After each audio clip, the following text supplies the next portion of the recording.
নমস্কার। 4 তারিখ থেকে শুরু হচ্ছে, 4 নভেম্বর থেকে শুরু হচ্ছে এসআইআর। চতুর্দিকে প্রচুর আলোচনা, প্রচুর উন্মাদনা, ভয়ভীতির পরিবেশ, এটা তো রয়েছে। কিন্তু এর আগেও তো বহুবার এসআইআর হয়েছে। কখনো কিন্তু সাধারণ মানুষ এসআইআরের বিষয়ে বিশেষ কিন্তু কোনো খবর পায়নি বা এই ধরনের উদ্বিগ্নতার পরিবেশ কখনো দেখা যায়নি। কিন্তু কেন তাহলে 2025 সালে এসে আলাদাভাবে অন্য পদ্ধতিতে এসআইআরের ব্যবস্থা করে বহু মানুষের নাম ভোটার তালিকা থেকে বাদ দেওয়ার পরিকল্পনা হচ্ছে? তাহলে এর পিছনে কি অন্য কোনো পরিকল্পনা আছে, নাকি সত্যি সত্যি ভারত সরকার, ইলেকশন কমিশন, নির্বাচন কমিশন তারা চাইছে একেবারে সুন্দর এবং নিখুঁত ভোটার তালিকা তৈরি হোক, সেই উদ্দেশ্যেই করতে চাইছে? বহু প্রশ্ন রয়ে গেছে, বহু প্রশ্ন একজন নাগরিক হিসাবে আমার মনের মধ্যে আসছে। আমি আপনাদের সঙ্গে সেই আলোচনা করব। দেখুন, 4 তারিখ থেকে এসআইআর এর কাজ শুরু হচ্ছে, নভেম্বরের 4 তারিখ থেকে। বিএলও, সরকারি আধিকারিক, যারা প্রতি বুথে একজন করে সরকারি ব্যক্তি রয়েছে, যিনি বিএলওর দায়িত্ব পালন করছে, তিনি আপনার বাড়ি বাড়ি যাবে, আপনাদেরকে 2টো করে ফর্ম দেবে। সেই ফর্ম ফিল আপ করে একটা ফর্ম আপনি নিজে রাখবেন আপনার কাছে, আর একটা ফর্ম আপনি বিএলওকে দেবেন জমা। প্রয়োজনীয় ডকুমেন্টস তার সঙ্গে জমা দেবেন। 2002 সালের ভোটার তালিকায় নাম থাকলে আপনি 2002 সালের ভোটার তালিকার জেরক্স দেবেন। আপনার নিজের নাম না থাকলে আপনার কোনো আত্মীয়, আপনার কোনো রিলেটিভ, তার নাম থাকলে তার তালিকায়, যে তালিকায় নাম আছে সেই তালিকার জেরক্স সঙ্গে দেবেন। এবং ব্যক্তিগত কিছু আইডেন্টি ডকুমেন্টস, পরিচিতির ডকুমেন্টস, এগুলো সঙ্গে দিতে হবে। এগুলো বিস্তারিত আরও পরবর্তীতে জানিয়ে দেব। কিন্তু বেশ কিছু প্রশ্ন কিন্তু এসে যাচ্ছে। নির্বাচন কমিশন এসআইআর অন্য পদ্ধতিতে করছে, কিন্তু সত্যি সত্যি এর উদ্দেশ্যটা কি? দেখুন, এসআইআর এর উদ্দেশ্য নির্বাচন কমিশন তথা ভারত সরকার বারবার যেটা ঘোষণা করছে, যে অনুপ্রবেশকারী বা যারা আমাদের এই দেশে, এই রাজ্যে যারা অবৈধভাবে বসবাস করছে, তাদেরকে ভোটার তালিকা থেকে নাম বাদ দেওয়া। এখন অন্য দেশ থেকে এই ভারতবর্ষে এসেছে, এই পশ্চিমবাংলাতে এসে বসবাস করছে এমন মানুষ যদি আমরা ধরি, তাহলে বাংলাদেশ পার্শ্ববর্তী। কিন্তু এই বাংলাদেশ, সেই বাংলাদেশের বর্ডার সংলগ্ন যে রাজ্যগুলো আছে, সেই রাজ্য আছে প্রায় 5টি। অর্থাৎ বাংলাদেশের সঙ্গে বর্ডারটা শেয়ার হচ্ছে 5টি রাজ্য আছে। এই 5টি রাজ্য কি কি? এই 5টি রাজ্য হলো পশ্চিমবঙ্গ, আসাম, মেঘালয়, ত্রিপুরা এবং মিজোরাম। 5টি রাজ্য, যে 5টি রাজ্য বাংলাদেশের সঙ্গে বর্ডার শেয়ার করছে। তাহলে বাংলাদেশ থেকে যদি কোনো মানুষ অন্য রাজ্যে আসতে চায়, ভারতবর্ষে প্রবেশ করতে চায়, তাহলে 5টা রাজ্যেই প্রবেশ করতে পারে। তাহলে 5টা রাজ্যেই এসআইআর হওয়ার কথা, কিন্তু নয়, শুধুমাত্র পশ্চিমবঙ্গেই এসআইআর করা হচ্ছে। কেন? তার কোনো সদুত্তর কিন্তু নেই। বারবার বিজেপি নেতারা বা বারবার দেখবেন স্থানীয় বিজেপি নেতৃত্ব বা বিজেপির যারা নেতৃত্ব দিচ্ছে, তারা বারবার বলছে যে রোহিঙ্গা, পশ্চিমবাংলাতে নাকি কয়েক লক্ষ রোহিঙ্গা বাস করছে। রোহিঙ্গা কারা? মায়ানমার থেকে যারা পশ্চিমবঙ্গে এসে বসবাস করে। তাহলে এই মায়ানমারের সঙ্গে কোন কোন রাজ্যের সীমানা বা বর্ডার শেয়ার হচ্ছে? সেটা হলো মিজোরাম, মণিপুর, নাগাল্যান্ড, অরুণাচল প্রদেশ। এর কোনোটাতেই কিন্তু এসআইআর হচ্ছে না, হচ্ছে পশ্চিমবাংলাতে। তাহলে নিশ্চিতভাবে কিন্তু আমাদের বুঝতে অসুবিধা হয় না যে এই এসআইআর এর পিছনে বিশেষ কিছু আলাদা উদ্দেশ্য রয়েছে। আর একটা মানবিক দিক যদি আমরা বিচার করি, তাহলে দেখবেন ওপার বাংলা থেকে, অর্থাৎ বাংলাদেশ থেকে বহু হিন্দু ধর্মীয় কারণে হতে পারে বা অর্থনৈতিক কারণেই হতে পারে, তারা কিন্তু তাদের ভিটে বাড়ি ছেড়ে এই পশ্চিমবাংলাতে এসে ভারতবর্ষের অন্যান্য রাজ্যে এসে বসবাস করছে। অনেকেই আছে, কেউ 20 বছর, কেউ 30 বছর, কেউ 40 বছর আগে এসেছে, কেউ 10 বছর, 5 বছরও আগে আসতে পারে। তাহলে বহু মানুষ তারা বিশেষ করে হিন্দু সম্প্রদায়ের মানুষ, তারা যখন বাংলাদেশে বাস করতে পারছে না, ধর্মীয় কারণে হোক, অর্থনৈতিক কারণে হোক বা অন্যান্য বিভিন্ন কারণে হোক, তখন তারা পার্শ্ববর্তী ভারতবর্ষে এবং বিশেষ করে ভারতের পশ্চিম বাংলাতে যখন আসছে, এসে বসবাস করছে, এই হিন্দুদেরকে নিয়েই ভারতীয় জনতা পার্টি যখন হিন্দু পার্টি, তারা যখন হিন্দুদেরকে নিয়ে আলাদা রাজনীতি করার পরিকল্পনা করছে, তখন আবার এসআইআর পরিবেশ তৈরি করে, এসআইআর এর একটা পরিবেশ তৈরি করে তারা কিন্তু আসলে হিন্দুদেরকেই বিপদে ফেলছে। একটু ভেবে দেখুন তো, যে মানুষগুলো ওপার বাংলাতে ভিটে বাড়ি ছেড়ে, হয়তো সে ওপার বাংলার জায়গা জমি ভিটে বাড়ি বেচতেই পারেনি, একেবারে খালি হাতেই এপার বাংলাতে এসে দীর্ঘ 20 বছর, 15 বছর, 30 বছর, 25 বছর বসবাস করে তিল তিল করে আবার এখানে সামান্য বসবাসটুকু গড়ে তুলেছে, নিজের ছেলে মেয়েদেরকে স্কুলে পড়িয়েছে, নিজে একটু সামান্য বসবাস করবার মতো বাড়িঘর তৈরি করেছে, তাদেরকেই এখন আবার ভোটার তালিকা থেকে নাম বাদ দিয়ে দেওয়ার পরিকল্পনা করছে ভারত সরকার, বিজেপি সরকার। আমরা বলছি এর উদ্দেশ্যটা কি আসলে? একদিকে যেমন বলছে যে এসআইআর এর মাধ্যমে আপনাকে দেখাতে হবে আপনি 2002 সালের ভোটার তালিকায় আপনার নাম ছিল, আপনার বাবার নাম ছিল, না হলে আপনার পরিবারের কারোর নাম ছিল, যদি নাম না থাকে তাহলে আপনাকে আপনার জন্ম সার্টিফিকেট দেখাতে হবে, আপনাকে আপনার স্কুল সার্টিফিকেট দেখাতে হবে, মাধ্যমিক উচ্চ মাধ্যমিক পাশ করেছেন তার সার্টিফিকেট দেখাতে হবে।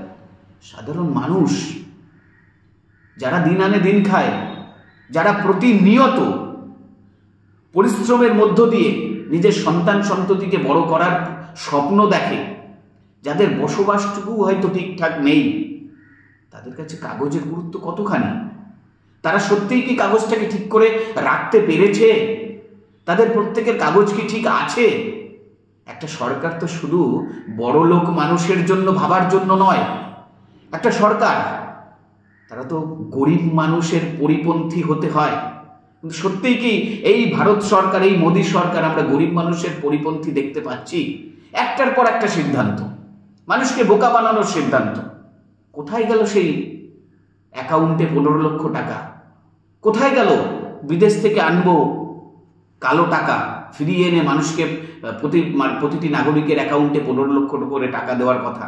কোথায় গেল বছরে 2 কোটির চাকরি? কোথায় গেল সেই বিকশিত ভারত, বিকশিত ভারত?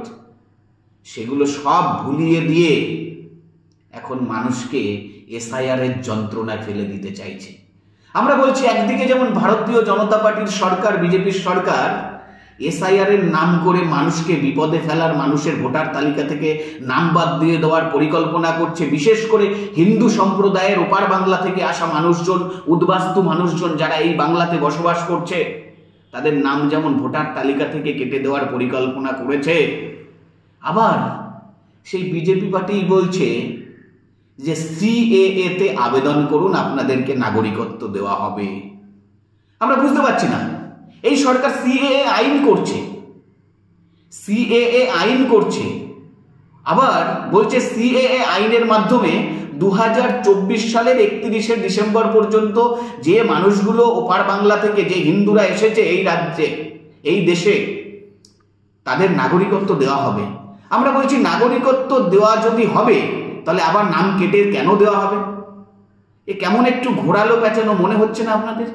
একদিকে বলছে 2024 সালের 31শে ডিসেম্বর পর্যন্ত যারা ওপার বাংলা থেকে, যে হিন্দুরা ধর্মীয় কারণে এই ভারতবর্ষে এসে পৌঁছেছেন, ভারতবর্ষে বসবাস করছেন, এসেছেন, তাদেরকে শরণার্থী হিসাবে এই দেশে থাকতে দেওয়া হবে এবং এই দেশের নাগরিকত্ব দেওয়া হবে।